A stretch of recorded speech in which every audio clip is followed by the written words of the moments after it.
Um salve, minha nação contadora que continua nos acompanhando aqui no Vou Passar no CFC. Hoje eu estou aqui para falar sobre CPC 02, mais especificamente sobre moeda funcional. Mas, Jorgito, o que é uma moeda funcional? Não, eu não vou falar agora. Primeiro, roda a vinheta.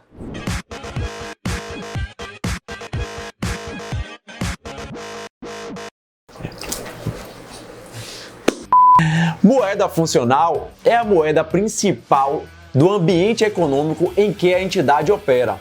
Como assim?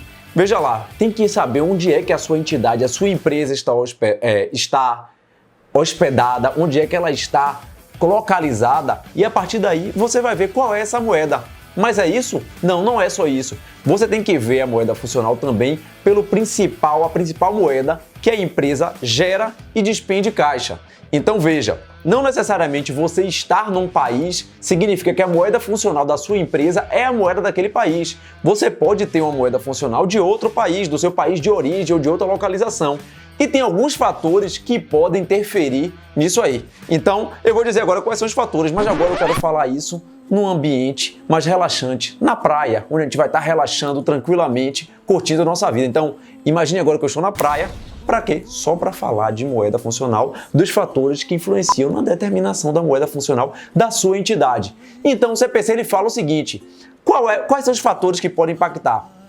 O primeiro deles é a moeda que mais influencia na geração de caixa pela entidade e nos gastos pela entidade. Então, se a sua empresa está localizada no Brasil, mas ela vende muito para os Estados Unidos e todas as compras que ela tem de matéria-prima, de insumos, de mão de obra, ela paga em dólar também, paga para o pessoal lá nos Estados Unidos, compra matéria-prima, todos os custos vende lá. Por mais que você esteja localizado aqui no Brasil, muito provavelmente a moeda funcional da sua entidade é o dólar. Então, esse é um aspecto aí significativo. E também é aquela moeda que influencia o preço de venda de bens e serviços. Mais uma vez, então você está lá, você pode estar no Brasil, mas as transações que você tem são totalmente, o preço que você define do seu negócio, do seu produto, está influenciado pelo euro, porque tem algum fator significativo lá que quando o euro aumenta, você tem que aumentar o valor de venda dos seus bens, mesmo vendendo em real. Então, esse daí é outro fator significativo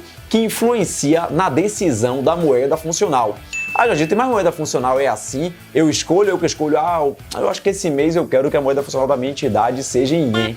Você pode? Lógico que você não pode. Você tem que levar esses fatores em consideração. E tem outros fatores também. Então veja lá, qual é a entidade, qual é a moeda que mais influencia, que gera os fluxos de caixa de financiamento para a sua entidade? Esse daí pode ser um fator que pode influenciar também. Então o CFC e o CPC, na verdade, que fala, o CFC ele só cobra, mas o CPC ele fala o seguinte: a moeda que influencia na geração de caixa, que traz dinheiro através de financiamento, ela pode ser um indicativo de ser a moeda funcional da sua entidade. E tem outro fator também. Qual é esse? Eu esqueci, eu vou lembrar aqui agora.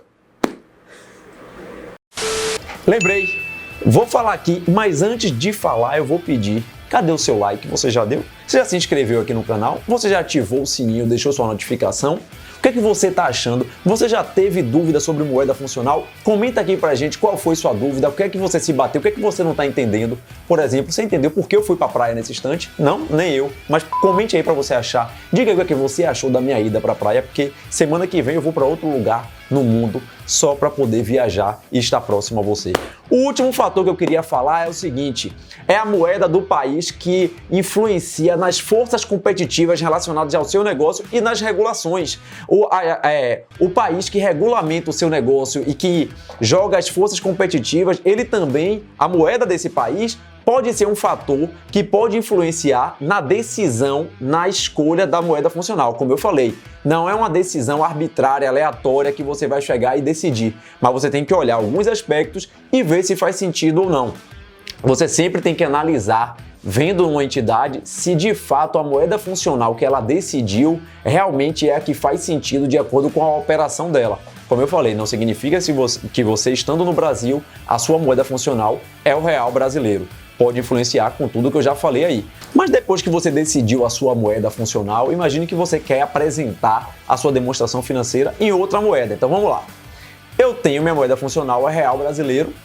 Já decidi, eu tô aqui no Brasil, todas as minhas forças competitivas, regulatórias, meu preço de venda, meus recursos que eu gasto, tudo aqui acontece no Brasil, então pronto, real brasileiro é a minha moeda.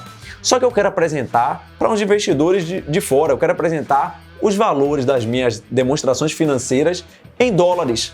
Como é que eu faço para converter essas demonstrações financeiras de reais para dólar? E aí você tem que se ligar nas 4 regrinhas básicas, que na verdade são 5, não, são 4 mesmo. 4 regrinhas básicas que você tem que saber sobre isso. Ativo e passivo, que é a mesma regra, mas são 2 coisas. Você vai converter pela data de realização, de apresentação da demonstração contábil. Ou seja, você vai apresentar uma demonstração contábil em 31 de dezembro, você vai olhar qual foi a taxa de câmbio de real para dólar em 31 de dezembro e fazer essa conversão de ativo e de passivo. Patrimônio líquido, você vai pegar e vai olhar a data histórica. Então, qual é a data histórica? Teve aumento de capital social. Qual foi o dia que aumentou o capital social? Foi dia 15 de abril de 1997. Qual foi o dólar de 15 de abril de 1997? Você vai fazer a conversão por esse dia. É um dado histórico. E resultado, você vai fazer pela data da transação. Peraí, Jorgito. Toda vez que tiver uma transação, eu vou ter que converter pela data?